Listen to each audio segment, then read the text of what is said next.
Hey, what's going on everybody, and welcome back to the Whiskey Cove. And on today's episode, we look at my 7 predictions for 2025. And ask the question, did I get them right or did I get them wrong? Let's find out. Run the video.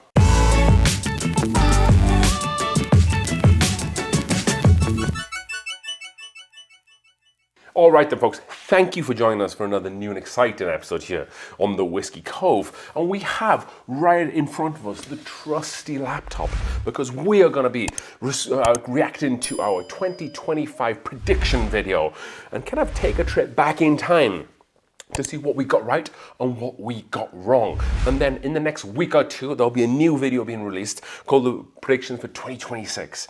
So I'm not going to get into the 2026 predictions just yet. We are going to be reflecting on this year's predictions. With that being said, we did just put out our brand new Doc Swinson single barrel here from the Whiskey Cove. And depending on when this video is going to come out, we might have some of these still available. We got through Patreon, we got through my whiskey group, and we might have still a couple available. And for these last few bottles that we do have, we are doing a deal right now where if you buy 2 bottles, you'll get a free Whiskey Cove glass. If you buy 3, you'll get 2 free glasses. And if you buy 4, because you might want to be buying some Christmas gifts for some friends, we'll give you a full 4 set. So 4 bottles, 4 glasses, and it's a great way to support the channel, and we appreciate everything that you folks do for the Whiskey Cove. This is the first barrel pick I've ever done. There's never going to be another first barrel. So Doc Swinson's finished in a 27-year-old Armagnac cask. It's about an 8-year-old whiskey with the finish in time. Very excited with this. I think we did a phenomenal job, and so did Doc Swinson. So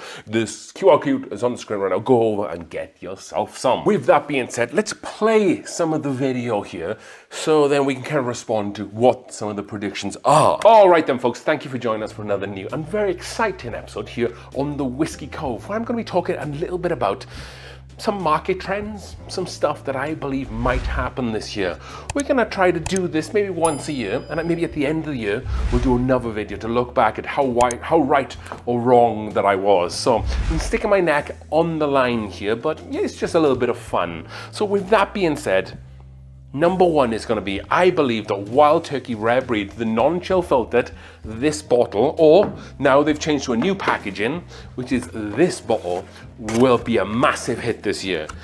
It is already a big hit with those in the know, but it's going to become something that everybody's aware of. So this is the kind of the older bottle that they used to have. And then they've recently switched to this one. So it's all exactly the same stuff. This one just looks more like the traditional rare breed. So what is different about this? So this is the travel exclusive Wild Turkey Rare Breed. This comes in a 1 litre and it is non-chill filtered. Same ABV, same proof, and that's the big takeaway here. This is non-chill filtered, and there is a big deal between this and the regular stuff. It's around the same price. It probably is better value for this. As I said, it is travel exclusive, so where can you find it? So you might be able to find it. So really interesting with this bottle, if you don't know which bottle that I'm talking about in this video. So Wild Turkey released a travel exclusive that you find in airports in different countries. It was a 1 litre bottle, basically almost identical to regular Rare Breed. However, this was non-chill filtered, and in my opinion, so much superior than the regular Rare Breed. And there was a lot of news around the time I put this video out that whiskey, the non-chill filtered version, was going to be coming for sale nationwide in the US. Doesn't look like that happened. And I thought that this whiskey would catch a big fire throughout a lot of the whiskey community. And for whatever reason, I felt like Wild Turkey kind of stopped really making this. Whether that's they're trying to keep some stuff back to actually push it nationally, but they never put it out nationally, and they kind of stopped selling it abroad too. So the first one, I'm going to take a big swing, and I kind of missed quite a lot on this. I was expecting this bottle to be much bigger than it was. We didn't really hear too much about it this year, like I anticipated. Let's move on to number 2 prediction. Number 2 on this list, and that is going to be Buffalo Trace's expansion. So if you don't already know, Buffalo Traces have done one of the most financially biggest expansion, I think, in the history of whiskey in general. They've spent a ton of money expanding how much whiskey they're putting out. And we are definitely starting to see a lot of that stuff come online right now. If you've been following a lot of what Buffalo Trace has been doing at the distillery, they've been putting out different bottles of whiskey that they've never been putting out. I've seen like them put out the H Tail of 4 grain, and this means like if you go to the distillery, you might be able to have a chance to buy this. The El Matili 100, some Weller full proof as well, and I think that is going to continue this year. I think for those of us who are able to get down to Kentucky and go to Buffalo Trace Distillery, we might be able to get something really special. And with that, then putting that special stuff out to the distillery, yeah, I think I nailed this one. So the prediction number 2 was Buffalo Trace is going to be putting out a lot more stuff this year. And I was talking more specifically here about the stuff that was becoming available at the distillery. And that kind of continued. I think Thomas Handy was being given away. Blanton's Gold has been quite regularly dropping at the distillery. Weller Antique, as of today, is now in the regular rotation. So if you've gone to Buffalo Trace Distillery before, and they had the H-Tail, Eagle, Blanton's, now actually adding Weller 107 to that rotation. Alongside that, I've been seeing a lot more E.H. Taylor small batch becoming readily available. A lot more Blantons too. We've even seen a lot more stuff being put out by the whole Sazerac brand in general. If you think of like the Sazerac Full Proof, the Sazerac 100 Proof as well. And those are just a few of the newest releases that Buffalo Trace have been putting out this year. I felt that they've really got the grips on their production, and we just seem to be inundated with a lot of the stuff that they put out. So for prediction number 2, I think I definitely knocked that one out of the park. Number 3 on this list, and this is a big one, and I feel quite strongly about this one in the way that I feel that this year liquor store prices for allocated stuff is going to go up again. So right now we're approaching what I say is kind of like the eye of the storm here. People aren't buying as much liquor, as much whiskey as they were a couple of years ago. Liquor stores might be getting more allocated stuff, but because they're not selling like their everyday run-of-the-mill stuff, they're going to hold on to that allocated stuff and price it up. So this year, I feel like the prices at liquor stores for the harder to find allocated stuff are just going to go up again and again, because the liquor stores are not making as much money, and they know that they can price gouge a little bit on the allocated stuff. So that bottle of Weller Special Reserve should be around $25–30. The likelihood is they'll probably be priced about $50. Wellers are going to be going up there in price. Like I said, you might be able to find more Eagle Rep. Maybe that could be more expensive. Maybe a lot of the Buffalo Trace stuff is going to continue to get priced up, maybe harder to find. I think we saw that for my third prediction. My third prediction is going to be the liquor store prices for allocated, harder to find stuff are going to be jacking up the prices. I do think that's the case. Even some of the liquor stores here in Colorado who for the last 10–15 years have been very true to the MSRP of whiskey, even during this roller coaster ride, have been putting prices up this year. I'm not going to name any names, but it's been unfortunate, especially some of the higher, harder to find allocated stuff. And what we seem to be finding in general is that secondary market prices, kind of like the black market prices, the Facebook group type prices have been coming down, and then what you find on the shelves and what people are selling in stores prices seems to be coming up. So we've kind of reached this squeeze that yes, the prices at the stores are really high, but then these other prices are coming down,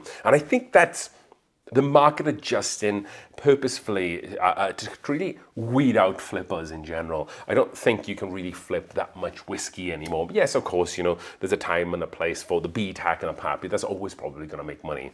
But if we're talking like a lot of like the Blantons, Taylor, Heaven Hill, run-of-the-mill type kind of every Friday, not so much special occasion stuff, that doesn't really seem to be a market for that type of whiskey. So the prices have gone up, specifically, like I said, I feel like for that reason. And I've stopped buying maybe as much stuff that I was previously buying. I've been a lot more selective, or maybe the stuff that I've been buying has been maybe like more niche stuff that you can find in most places, but maybe don't have a big distribution, or it's maybe some craft whiskey. So I really kind of honed in my buying there. But for the third one with prices going up, I think we've definitely saw that. Number 4 on this list, I believe the year 2025 is going to be a massive year for the distillery Still Austin. So at the back of 2024, Still Austin released Tanninger, which has been acclaimed by a lot of people around the US as this is probably the best cigar blended whiskey for some time. And they've been making a lot of big waves with their store picks, a lot of their bottled and bond ryes, and it's all really great stuff. But every year that passes, the distillate is another year older. So I think what we'll see is a lot of the stuff that they're putting out is just going to keep getting better and better. Yeah, I think this is also a very good prediction. For anybody who's not a fan or doesn't know much about Still Austin, Still Austin is a distillery in Austin, Texas. And they've had a very good year in terms of some of the quality of the whiskey that they're putting out, but also the interest in their whiskey. Tanninger just dropped here recently, the 2025 edition, and there was lines all around the bill, bigger lines than they've ever seen before. Also, they put out a 7-year high rye bourbon, bottled in bond, one of their oldest releases, which give it a significantly deeper flavor too. And also a lot of the seasonal or limited series has come online, the Halloween edition. They put out a Halloween bottle that sold out within like 2 seconds. I know because I was trying to get it. You could order it online. I think there was like 200 bottles and it just snap bought out like that. If you didn't click it within that snapshot, it was sold out. So I do really think that there's been a huge year for Still Austin, and I think that will continue.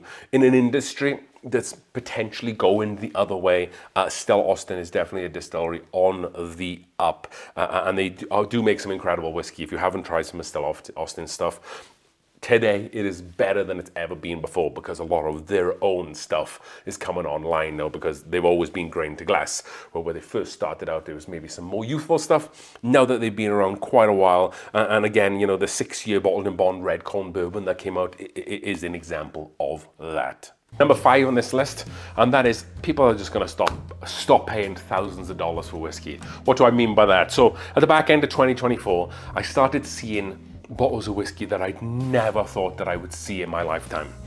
So Old Fire Copper, the 2025 release, we saw at a liquor store in Denver, and that was for $4,000, and it's been there for a very long time. It's been there for a month. People are just not willing to pay for it. That's really close to MSRP here in Colorado. I also saw the Weller Millennium. That was like the blend going back from 2000 of different batches of Weller, and that was sitting there for like $6,000. So stuff like the Double Eagle Rare, stuff like the Weller Millennium, the Old Fire Copper, and also distilleries like Woodford, they put out like a 2000 Barracuda bottle, and that bottle kind of will sit on shelves and has been sitting on shelves. And other bourbon companies that put out their really harder to find limited stuff. Yeah, some really, really great points there. These more expensive niche whiskeys have been sitting on shelves. Weller Millennium, like I said, that continued to kind of stick on shelf. Old Fire Copper, I saw one not so long ago, stay on the shelf too. But it actually has gone probably one step further than this. The Wild Turkey Master's Keep series, I keep seeing them hanging around on shelves and in stores. Some Old Carter stuff too. Midwinter Night's Dram is just inundated everywhere. The Bull Rye from High West. A lot of Penelope stuff that was never sitting on the shelves. That is kind of being there too. So I do think that I nailed this prediction. Out of all the predictions, I think I got this one right and then some, just because I've never seen so much allocated whiskey being available. And maybe, yes, I'm not talking about like Weller Antique for $50 or Stag Junior for $60. We're talking about maybe the next price point up where the whiskey is kind of being found out a little bit in terms of, is it probably worth that price tag? Probably not. So we're kind of seeing it just stay around for an extended period of time. Again, that prediction was very telling throughout the year. 6 on this list, and that is 2025. We are going to see more bangers from the Jack Daniel's Distillery. So it was a big year for the Jack Daniel's Distillery. To be fair, it was a big year in 2023 and 2024. 2024, we saw the release of the Barrel Proof Rye. What an absolute banger of a release. It was my whiskey of the year, or I should say my rye whiskey of the year for 2024. That was this guy. This is the Jack Daniel's Barrel Proof Rye, which you can find in most stores. You know, it's starting to become more available, and we'll probably see that more this year. And also in the top 5 was this Jack Daniel's Twice Barreled Straight Rye. If they can get this more consistent and put out in bottles, hopefully this year, that will be a great release for the Jack Daniel's Distillery. They put out the Jack Daniel's 12 last year. We might see a 14 or a 13 year as well. In an article, the master distiller down there, Chris Fletcher, sorry, he went on to say that he wanted to replicate some of the releases that Jack Daniel's had back in the day, which was Jack Daniel's 10 year all the way up to 25 or so, around that number. So we'll see more of that released, and we'll also see some limited stuff put out by Jack Daniel's, I'm sure, again, and it'll all be pretty fantastic. Yeah, again, another prediction. Maybe this was a little bit of a layup, truth be told, because as I said in the video, Jack Daniel's have had some incredible years of late, and I predicted that we'll see the 14, and that's exactly what came.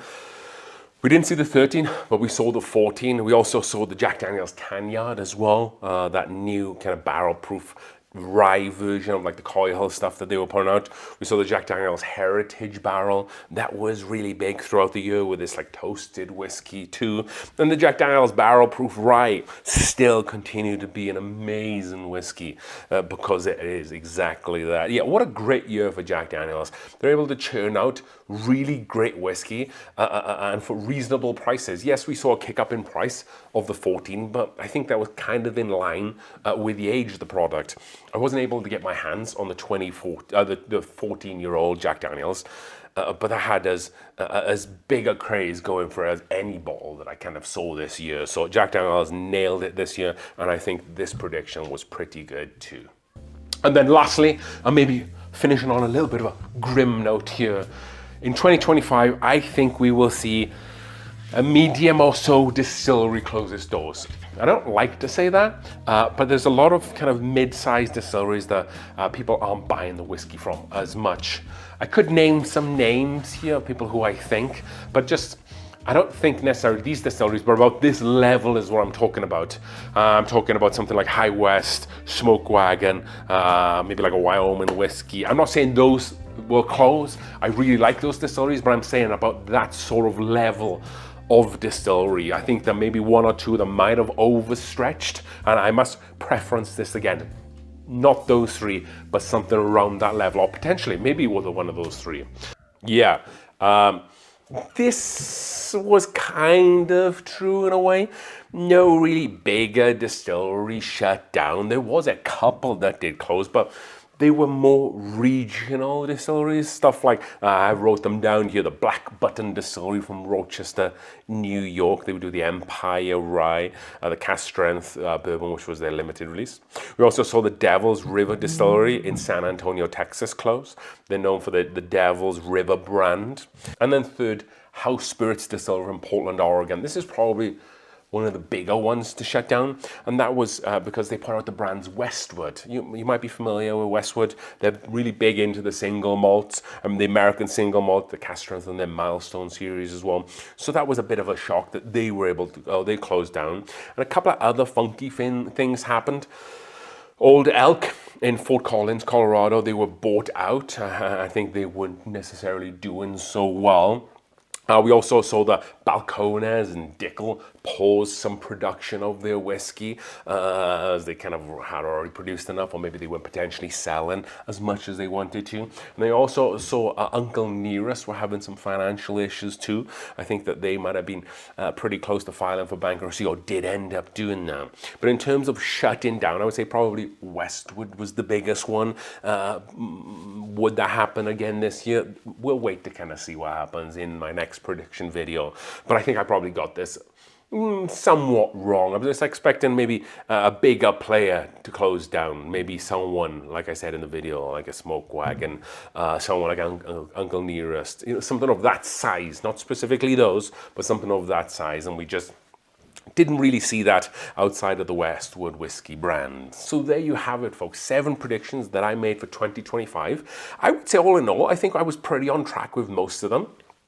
And I think that looking back, I think I did a pretty good job. I think maybe some of the ones that I missed on could have gone either way. But you know, this is a prediction video. I didn't want to take all layups. I wanted to take some shots. With that being said, folks, now the video's over. The QR code's on the screen. Go over and get yourself a Whiskey Cove single barrel with the yellow awesome wax top. And don't forget, if you buy 2, you get 1 free glass. If you buy 3, you get 2 free glasses. And if you buy 4 because you want to send some gifts away for Christmas, you'll get the full 4-glass set for absolutely free. With that being said, folks, thank you so much for watching today's video as we're going through the world's whiskies 1 glass at a time. Cheers.